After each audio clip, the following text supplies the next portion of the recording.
The war was supposed to be over. The grand fleets of the coalition had been scattered, their banners torn down, their proud voices silenced by endless waves of the enemy. Worlds once filled with light and laughter had been reduced to ash, and the great halls of command now stood empty, echoing with defeat. For many, it felt as if the stars themselves had dimmed. Commander Solani of the Valeth people sat in silence within the ruined council chamber. The wide windows showed only drifting wreckage in orbit, fragments of once mighty warships. She pressed her hand against the cracked metal of the table, trying to remember when hope had last been a part of her thoughts. Perhaps it had been during the Battle of Dral, or maybe even before that, before the enemy had crushed their defenses with such terrible ease. The enemy had called themselves victors. They declared to every surviving world that resistance was finished, that the coalition was broken forever. And perhaps they were right. Solani lowered her gaze. Around her sat the last leaders of what remained. Old Admiral Karen of the Dreth, scarred and bitter. Scholar General Ilion of the Kevar, whose thin fingers trembled as he adjusted ancient scrolls of strategy no longer useful. There were only a handful of them left, and each carried the weight of an entire civilization upon weary shoulders. Perhaps it is time, Karen growled, to accept that survival means surrender. If we bow our heads, at least our children may live. The words hung in the chamber like a heavy shadow, but Ilion shook his head. His eyes, dim but steady, turned to Solani. If we surrender, what kind of life will remain for our children? A life of chains? No. Even the smallest ember must be protected, no matter how dark the night has become. Solani wanted to agree, but her voice faltered. She thought of her own people, the Valeth. Their cities had been torn apart. Their oceans burned. What was left of them hid in caves beneath the ruined surface of their homeworld. She could still hear their cries when she closed her eyes at night. And yet, in the silence that followed, she remembered something else. A whisper. A rumor. It had been spoken quietly by scouts returning from the outer rims of the galaxy. A tale of a small, forgotten world, overlooked in the Grand War but inhabited by a people unlike any other. Beings who fought not with overwhelming strength but with endless determination. A species unyielding in the face of disaster. Humans. The name sounded strange, almost fragile, compared to the mighty titles of the elder races. But there had been something in the scouts' voices when they spoke of them, a mixture of confusion and respect. Solani leaned forward. There may be one last ally, she whispered. Karen scoffed. An ally after all this? Do not speak in riddles, Commander. If you have a plan, share it, though I fear none remain. She hesitated, then told them what she had heard. Of Earth, of the humans. Of their survival against odds that should have broken them long ago. She told of the strange fire in their hearts, a fire that no defeat seemed able to extinguish. The others listened, some doubtful, some quietly intrigued. Admiral Karen slammed a clawed fist against the table. Enough! Even if these humans exist, what can they do? They have no great fleets, no vast armies. What use is one small world against the dominion of the enemy? Perhaps none, Solani admitted softly. And yet, perhaps everything. Her words lingered. The chamber fell silent again, but this silence was different from the silence of despair. It carried a faint, fragile weight of possibility. Far from the broken council chamber in the quiet of the outer stars, small ships drifted through darkness. They carried the last survivors of battles no one wanted to remember. On one such ship, Captain Arvek of the Quran kept watch. His crew was exhausted, their eyes hollow, but they remained alive. That in itself felt like victory. He had heard the same whispers. He had heard of the humans. When he asked his navigator about it, the younger alien shrugged. Perhaps they are a story told to comfort us. A legend, nothing more. But Arvek shook his head. No, legends are born from truth. If even a fragment is real, then we must find them. His navigator frowned. Why? Why place hope in strangers we do not know? Arvek's gaze hardened. Because we have nothing else. The enemy believed the war was over. They celebrated on conquered worlds, raising their banners high. They boasted of victory, mocking the fallen races. Yet in their arrogance, they failed to see the small spark still burning among the ashes. On a ruined moon, a child of the Dreth carved a symbol into stone, the mark of her people, refusing to forget. On a hidden station, scientists of the Kevar still worked tirelessly, crafting small devices of resistance. And in the broken heart of Solani, a single thought grew stronger with each passing hour. The war is not over. Not yet. The council met again one night. Their ships floated like shadows around a dying star. They spoke of surrender, of escape, of hiding until the end of time. But Solani's voice rose above the others.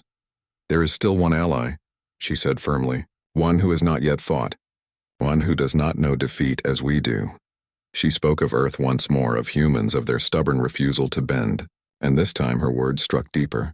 Even Admiral Karen paused, his eyes narrowing in thought. If they exist, he muttered, then perhaps they are the key. But how do we find them? How do we reach this hidden world before the enemy notices? Solani straightened her shoulders. For the first time in many years, she felt strength within her again. We will search. We will risk what remains of our fleets, because if there is even a chance, then we must take it. The council exchanged glances. Doubt still lingered, but so did something else. The first stirrings of hope. Beyond the council, the galaxy slept uneasily. Survivors hid in shadows, hunted by enemy patrols. Silence filled the void, but within that silence, change was beginning. A plan was forming. A journey would begin, and at the far end of that journey waited a world no one had expected. A world called Earth, and a being called human. The search for Earth was not easy. The remaining coalition fleets were small, broken, and constantly hunted by the enemy. Every journey across the stars carried danger. But Solani and the other leaders agreed. If there was even a chance that humans could help, the risk was worth it. Small scout ships were sent into forgotten corners of the galaxy, searching for a planet blue and green, hidden among countless stars. Many of these scouts never returned, lost to patrols or swallowed by the vast emptiness of space. Yet the survivors pressed on. On one such ship, Captain Arvek studied the faint signals picked up by his sensors. A soft hum, unlike any enemy transmission, whispered through the static. His navigator adjusted the readings, eyes widening. Captain, it is a world. The atmosphere is breathable. Oceans cover most of the surface. It matches the description. Arvek leaned forward. The signal was simple, a stream of music and voices traveling through space. Messages sent long ago, still echoing outward. The words were strange, the melodies unfamiliar, but they carried something more powerful than understanding. They carried life. Earth, Arvek whispered.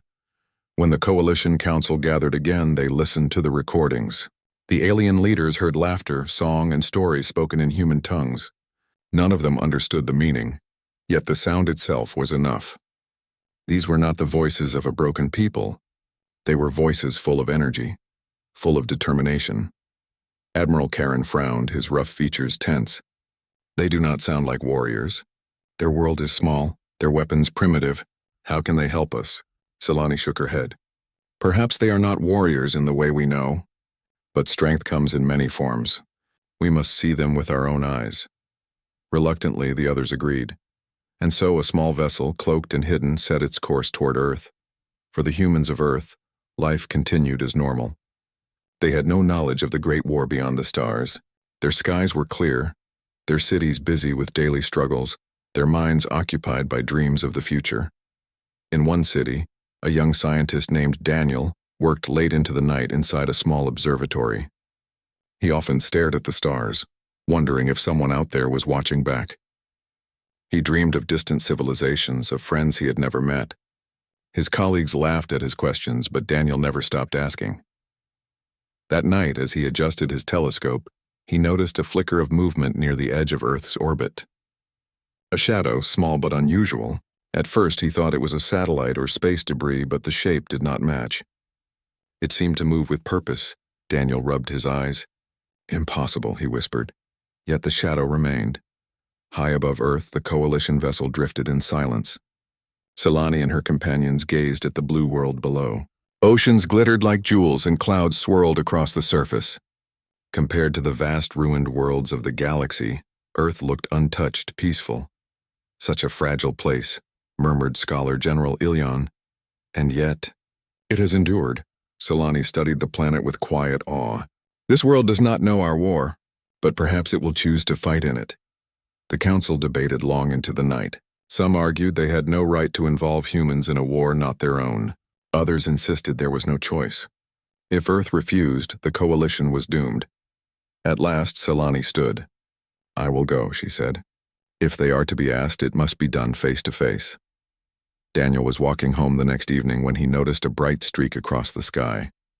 At first he thought it was a meteor, but the light slowed, descended and vanished behind the hills outside the city. His heart raced. Something had landed. Compelled by curiosity, Daniel drove into the hills.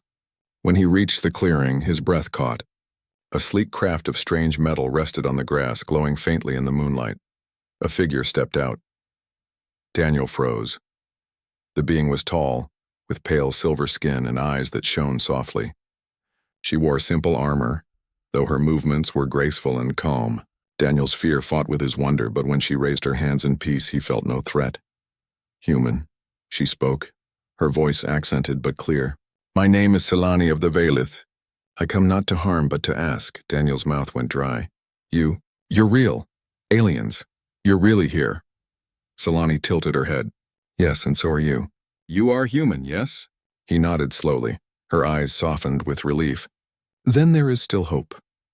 The meeting between Selani and Daniel changed everything. Over the following days, she explained the truth. She spoke of the coalition, of the war that had torn the galaxy apart, and of the enemy who believed they had already won. She described the bravery of her people, the despair of defeat, and the rumor that led them to Earth. Daniel listened in stunned silence. To hear that his world was not alone, that great wars raged beyond the stars, it was almost too much to believe. Yet Selani's sorrow, her scars, and her determination convinced him. You want us to fight? Daniel asked one evening. But we have no fleets, no advanced weapons. We're not like you. Selani looked at him with steady eyes. Strength is not only in weapons. It is in spirit. The enemy believes this war is finished.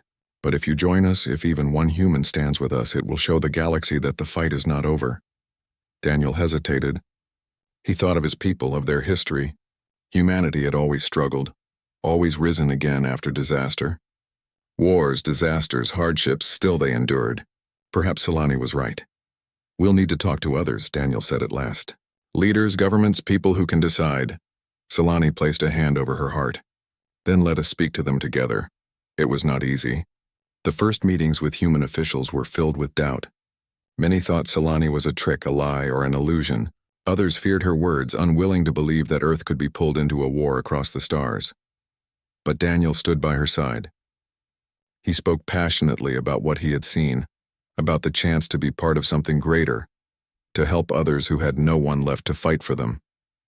Slowly, one by one, minds began to change. Some still resisted. Some argued Earth should remain hidden, safe from danger. But there were others who felt the same fire as Daniel. They remembered humanity's own history of struggle, of never giving up even when defeat seemed certain. Perhaps this is who we are meant to be, one leader said quietly. Not conquerors, not rulers, but allies. High above Earth, Selani watched as humans debated their future. For the first time in years, she felt a fragile hope take root. These humans were not like other races she had known. They did not see themselves as weak or powerless.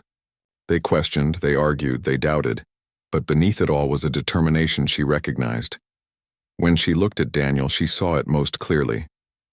A spark that reminded her of why the coalition had once fought so fiercely. Perhaps the rumors had been true.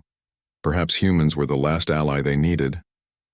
Far across the galaxy, the enemy celebrated their victory, blind to the truth. They believed the war was finished, that no force remained to challenge them. But in the quiet halls of Earth, among people who had never dreamed of such battles, the decision was being made. A decision that would change everything. For the war was not over. Not yet. The first time the coalition saw human strategy at work, they did not believe their own eyes. Selani had returned to the Hidden Council with Daniel and a few other humans who had agreed to join the cause. The other leaders had been doubtful. How could these newcomers from a small and unknown planet change anything in a war that had already been lost? Admiral Karen folded his arms, his voice rough as always. You have no fleets. You have no weapons that can match our enemies. What can you possibly offer us, human? Daniel did not flinch. He had seen enough doubt already. Instead, he placed a small device on the table. It was nothing more than a projection pad, filled with data his people had shared with him. With a calm voice, he began to explain. We don't fight like you, Daniel said. We don't try to match power with power. History has taught us that when we cannot win with strength, we must win with cleverness. When we cannot stand in the open, we move in shadows. And when others believe they have already won, that is when we strike hardest. The leaders exchanged uneasy glances. Solani leaned forward. He speaks truth. I have studied human history. They have faced countless wars and disasters, yet they survive again and again. Their strength is not in numbers. It is in adaptation. Admiral Karen gave a sharp laugh. Adaptation, trickery. These are not the ways of war. But Daniel only smiled faintly. Perhaps not the way you know war, but maybe the way we need now. The first plan was simple yet daring. The enemy maintained supply convoys to keep their fleets fueled and armed. They were guarded, but not heavily. After all, who would dare to strike when the war was already over? Daniel studied the routes, the timing, the weak points. You've been fighting them in open battle, he told the coalition captains. That's what they expect. But if we strike here, he pointed to a narrow stretch of space filled with asteroids, we can cut their supplies without ever facing their fleets. Admiral Karen scoffed again, but Solani silenced him with a gesture. Let the humans try, she said. We have little left to lose. The operation began with only 3 small ships. Their crews were nervous, but Daniel's calm voice guided them. Think of it as a hunt, he said. You don't fight the beast head-on. You wait, you stalk, and when the beast is careless, you strike. For hours they hid among the asteroids, engines powered low, ships blending with the rocks. When the convoy arrived, the enemy ships moved in a straight line, confident in their safety. That was when the coalition struck, not with massive blasts, not with a fleet-wide assault, but with sudden precision. The lead ship fell first, disabled by a quick ambush. Then, before the enemy could respond, the coalition disappeared into the asteroid field, using the shadows for cover. The enemy commander shouted orders, confused by the attack. Ships fired blindly into the rocks, wasting energy, while the smaller coalition vessels struck again and again from hidden angles. Within minutes, the convoy was destroyed, its supplies gone, and the coalition had lost nothing. When the survivors returned, the council could hardly believe the reports. Admiral Karen sat in silence for once, staring at the holomap. His rough voice finally broke through. You fought like ghosts. They could not touch you. Daniel nodded. That's the point. We don't give them the battle they want. We give them the one they cannot understand. Solani smiled for the first time in many months. The enemy believes they have crushed us, but now they will see something they do not expect. Resistance. Over the weeks that followed, the humans shared more of their methods. They taught the coalition about ambushes, deception, and using the environment as a weapon. They showed how smaller forces could strike and vanish before the enemy even knew what had happened. Scholar General Ilyon was fascinated. You humans have turned survival into an art. Every move is built on unpredictability. Daniel shrugged. That's just how we've always lived. When we couldn't win by strength, we survived by being clever. At first, the coalition captains struggled to accept this new way of war. They were used to grand battles, to fleets lining up with honor and pride.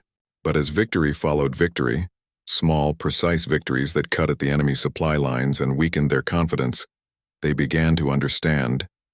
The enemy, however, did not understand.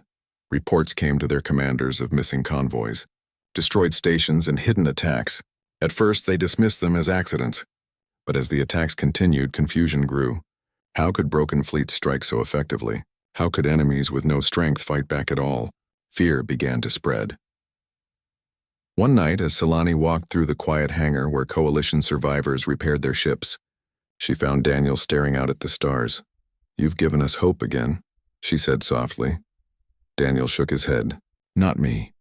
Humanity has always believed that no fight is finished until the last breath is taken.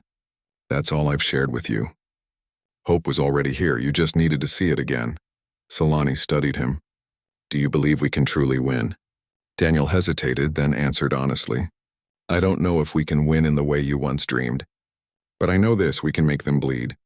We can remind them that victory is never final. And maybe, just maybe, that will be enough to change the future. The raids continued. One after another, small victories began to build. The coalition struck at fuel depots, communications relays, and isolated patrols. Each time they vanished before the enemy could retaliate. The humans called it guerrilla warfare. To the enemy, it was chaos. Admiral Karen, once the loudest critic, now stood proudly beside Daniel during council meetings. The humans fight with fire in their hearts, he admitted. I was blind to it before, but now I see. This is the only way. Even the tired soldiers of the coalition began to believe again. Their voices, once heavy with despair, grew stronger.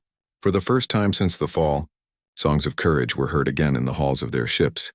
But the humans warned them that the enemy would not remain blind forever. They will adapt, Daniel said one day. They will try to crush us once they realize what we are doing. When that happens, we must be ready for something even greater. Selani nodded. Then we will be ready, together. And so the galaxy changed. The enemy had thought the war was finished, that nothing could rise again from the ashes of the coalition. Yet now, in the dark corners of space, whispers began to spread, whispers of a new ally, a strange species unknown before who fought like shadows and refused to surrender, a species called human. The enemy did not yet understand what this meant. But soon they would. For the war was no longer theirs to control. It was only just beginning again. The galaxy began to change, quietly at first. Small reports of victories came from hidden corners. A patrol destroyed here, a supply station captured there. For months, the enemy had believed the coalition broken, their remaining ships scattered and hopeless. Now each small strike carried a message the enemy could not ignore. The war was not over. Selani moved among her people with calm authority. She visited every ship, every station, every group of survivors. She spoke to the young soldiers, many of whom had never fought before, encouraging them to believe in their strength no matter how small it seemed. Every act matters, she said one morning, walking among the engines of a damaged cruiser. Every strike, every decision, every brave choice changes the tide. You are not alone anymore. The humans, led by Daniel, worked alongside her, teaching new tactics and helping the coalition adapt. Each lesson emphasized cunning, patience, and courage. They taught the coalition to use the environment, to disguise their movements, and to strike where the enemy least expected.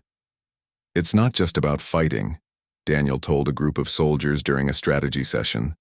It's about thinking, about imagining what your enemy expects and then doing something completely different. They think the war is over. That is their weakness. The soldiers listened with wide eyes, absorbing each word. They had never imagined victory could return, yet something in Daniel's calm certainty ignited a spark in their hearts. The first true test of the new strategy came when a heavily guarded supply station near the outer rim was targeted.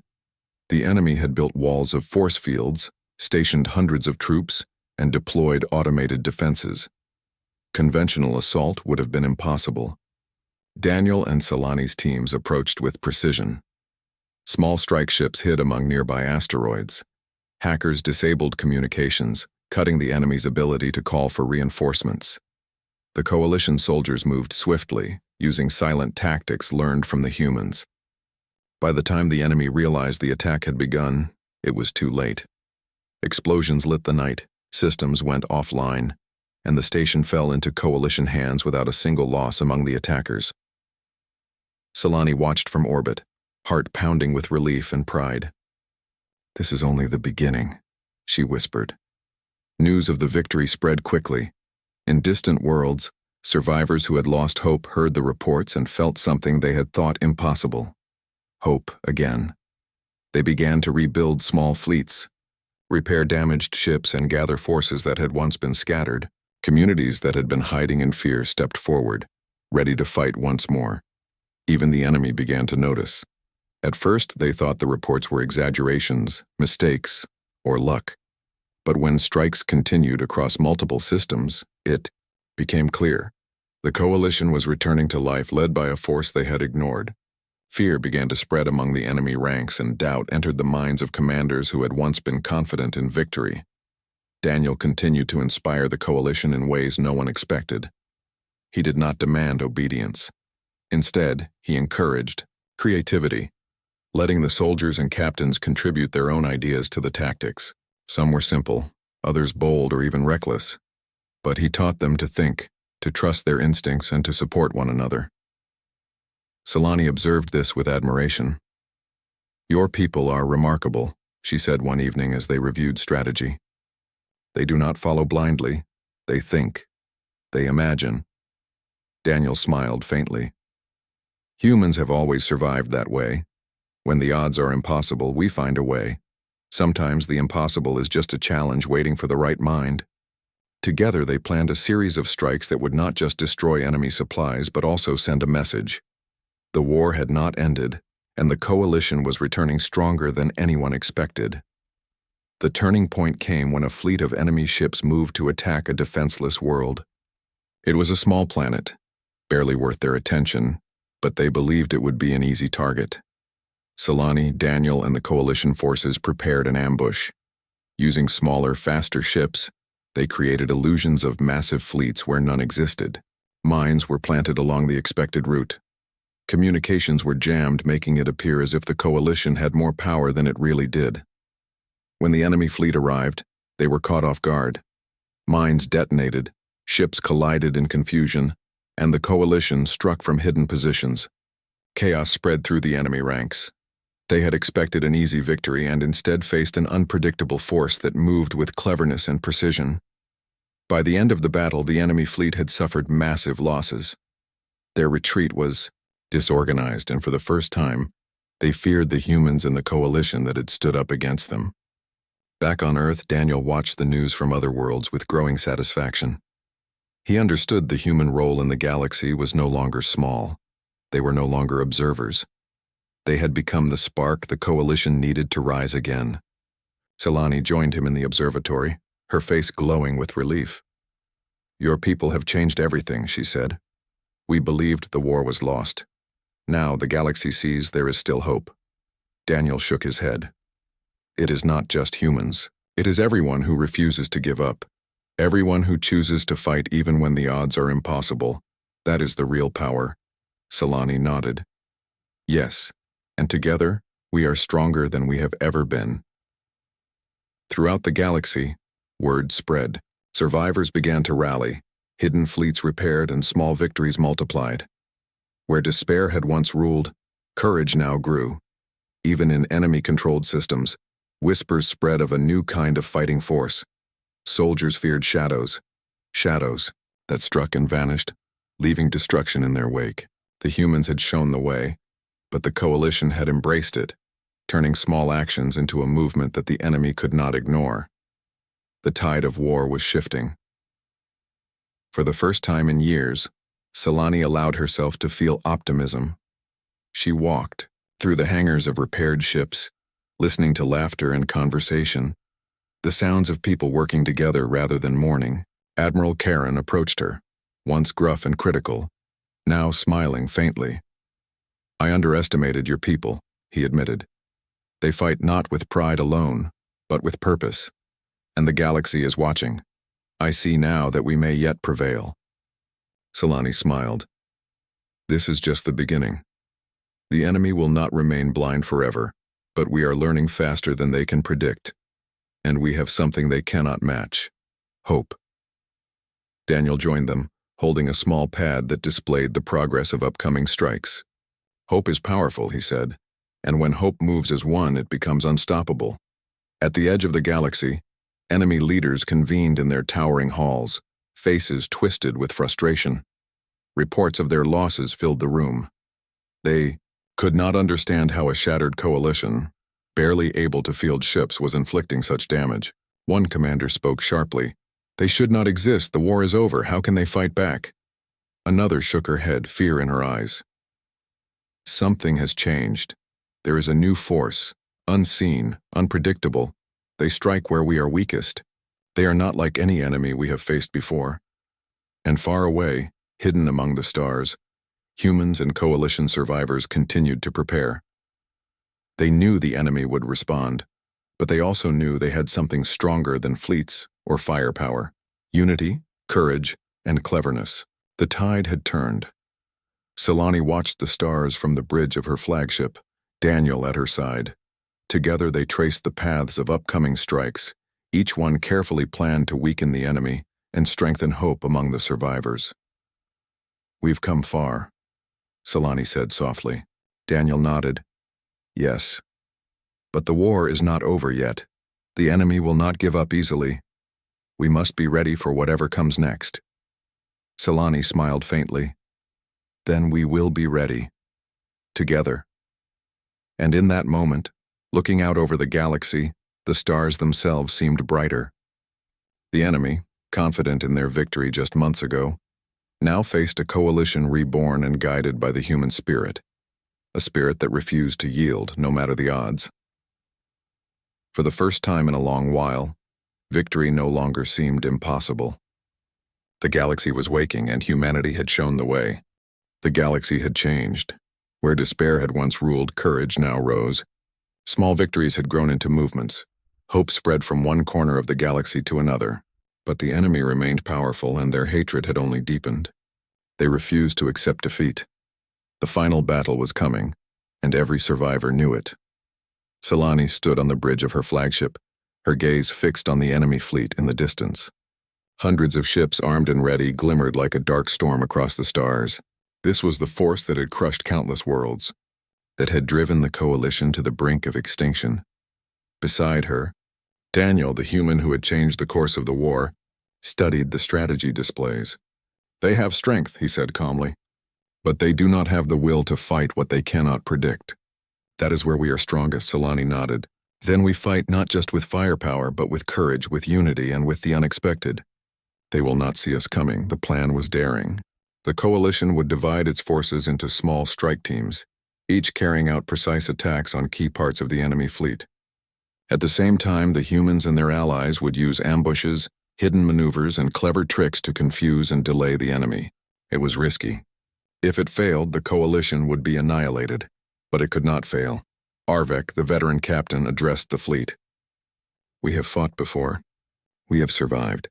Now we strike together, not as separate worlds, but as one. Remember this. Even if our numbers are smaller, our courage is greater. A cheer rose from the crew, shaking away the fear that had haunted them for months. For the first time, they felt they could win. As the battle began, chaos erupted across the stars. Enemy ships surged forward, confident in their overwhelming power. But the coalition was ready. Small squads of human-led ships darted among asteroids, disappearing before enemy sensors could lock on. Mines and decoys misled the enemy, causing collisions and confusion. Hidden strike teams disabled critical systems, making powerful ships vulnerable. Solani watched with a mixture of pride and worry. Every move had to be precise, yet every human and alien involved had learned to adapt. The enemy had expected a final blow against a weakened coalition. Instead, they faced a force full of creativity, unity, and determination. Daniel led a team of strike pilots into the heart of the enemy formation. The humans moved with confidence, guiding their ships through narrow spaces, using gravity wells and debris fields as cover. Each maneuver was carefully calculated yet unpredictable, an art the enemy could not anticipate. One massive enemy cruiser advanced toward them, weapons blazing. Daniel's squad split, disappearing behind an asteroid.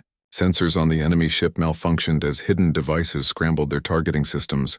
In the next moment, the humans struck from behind, disabling the cruiser's engines and leaving it vulnerable to the coalition's larger forces. Strike, Daniel called over the comms. Coalition ships fired together, targeting the immobilized cruiser. The enemy flagship trembled under the combined assault, and the first real victory of the final battle was claimed.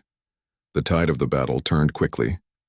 Where the enemy expected submission, they found resistance. Where they expected chaos, they found precise attacks. And where they expected fear, they encountered courage. Solani coordinated attacks across multiple fronts. She sent reinforcements to the world still under enemy occupation, breaking their control and freeing prisoners. She watched as planets once thought lost celebrated the return of hope. "This is what I feared most," muttered one enemy commander as reports came in. "They are unpredictable. They fight as one. And they never give up." Fear spread among the enemy ranks. For the first time, they realized the war was not theirs to control. The humans had shown them a new kind of power, one the enemy could not measure in numbers or weapons. Hours turned into a tense night of battle. Explosions lit the stars and the hum of engines and weapons filled space. But the coalition moved like shadows, striking at the enemy with precision and patience. Daniel's leadership became legendary among the fleet. He did not demand obedience. He inspired creativity and courage. Pilots trusted their instincts, engineers made split-second decisions, and soldiers fought with renewed vigor. Every action was guided by determination. Every choice by the knowledge that the galaxy's fate rested on their courage. Solani watched him and felt something she had not experienced since the beginning of the war. Hope, shining like a beacon in the darkness. At last, the enemy commander realized the magnitude of the threat. He gathered the remnants of his fleet, attempting to regroup and strike a final blow. But the humans and coalition forces had anticipated this. Hidden ambushes awaited him at every turn. The enemy ships collided in confusion. Their communications jammed, their formations broken. One by one, their largest vessels fell. Strike teams moved like ghosts, appearing and disappearing at will. No ship could stand against the combined intelligence, courage, and unity of the coalition and their human allies. The enemy's morale crumbled. Soldiers surrendered, fleeing from battles they had believed would be easy victories. Their confidence, once unshakable, dissolved into chaos. Finally, the enemy flagship remained. It was massive, bristling with weapons and carrying the last hope of their forces. But even here, the humans and coalition forces were ready. Daniel led a small strike team into the flagship's blind spots. Solani coordinated attacks from the outside, guiding reinforcements to exploit every weakness. The flagship's shields weakened under precise, relentless pressure. Explosions tore through its decks, and the enemy commander realized defeat was inevitable. With one final coordinated strike, the flagship fell. Silence spread across the battlefield as the remaining enemy ships retreated or surrendered. The war, long thought finished, was finally over. The aftermath was quiet but powerful.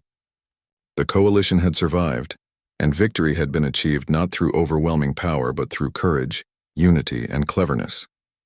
Every species had played its part, but the humans had become the symbol of hope, the last ally whose spirit changed the course of the galaxy. Solani stood on the deck of her flagship, looking at the stars now free from enemy control. Daniel joined her, weary but smiling. "You did it," she said softly. Daniel shook his head. "No, we did it together, all of us. Humans, aliens, everyone who refused to give up. That is why we won," Solani nodded. "The galaxy will remember this. They will remember that even when all seems lost, courage and hope can change everything." Across the galaxy, survivors celebrated. Worlds once oppressed by the enemy began to rebuild. Families reunited. Cities were repaired. The coalition had endured stronger than ever before.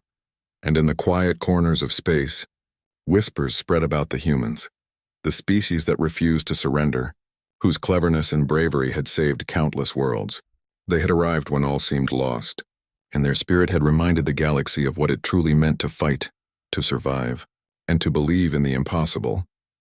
As the survivors gathered for a council on a liberated world, Solani spoke to all. Her voice was calm but carried strength. "Today the war is over, but remember this. Victory is not only in defeating an enemy. Victory is in refusing to give up, in standing together and in protecting those who cannot protect themselves. That is the lesson we must carry forward." Daniel stood beside her, and for a moment the universe felt at peace.